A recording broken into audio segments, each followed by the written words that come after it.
और वो क्या है? वो है इंसान की कीमत, उसकी वैल्यू। चलिए अब जरा ये देखते हैं कि इस डिजिटल दुनिया में हमारी कीमत तय कैसे हो रही है। ये लाइन सच में बहुत पावरफुल है। जरा सोचिए एक बार, किस्मत जिसे हम हमेशा कर्म और मेहनत से जोड़ते आए हैं, राइट, अब उसे लाइक्स और फॉलोअर्स में तौला जा रहा है। ऐसा लगता है मानो सोशल मीडिया के नंबर्स ही हमारी तकदीर लिख रहे हों। ये जो चार्ट है ना, ये गजल के क्रिटिसिज्म को बिल्कुल साफ साफ दिखा रहा है। देखिए, एक तरफ हैं किसी के गुण, उसके कर्म जो पहले हमारी पहचान हुआ करते थे, और दूसरी तरफ बस फॉलोअर्स की एक संख्या जिसके सामने वो सब कुछ छोटा पड़ गया है, बौना नजर आ रहा है। तो इस पूरे हिस्से का निचोड़ क्या है? निचोड़ बिल्कुल साफ है। इंसान की पहचान अब उसके काम या उसके नेचर से नहीं, बल्कि सिर्फ और सिर्फ एक नंबर से हो रही है। और शायद यही इस दौर की सबसे कड़वी सच्चाई भी है।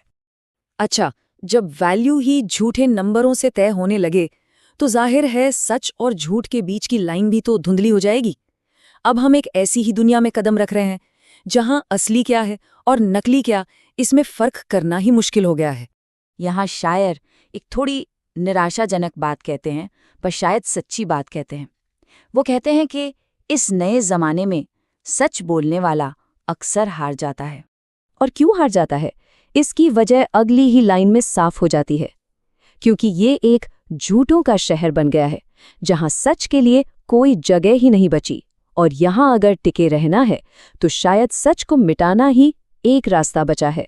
चलिए अब गजल के आखिरी हिस्से पर आते हैं, और शायद हम सबके लिए ये सबसे जरूरी हिस्सा है, हमारे रिश्ते। देखते हैं कि इस डिजिटल दुनिया का हमारे रिश्तों पर क्या असर पड़ रहा है। शायर ने ना यहाँ रिश्तों के बदलते तरीके को 2 सिंपल स्टेप्स में समझा दिया है। स्टेप 1, असल में मिलना जुलना वो तो बस एक बहाना है। और स्टेप 2, असली रिश्ता तो बस चैट पर ही निभाया जा रहा है।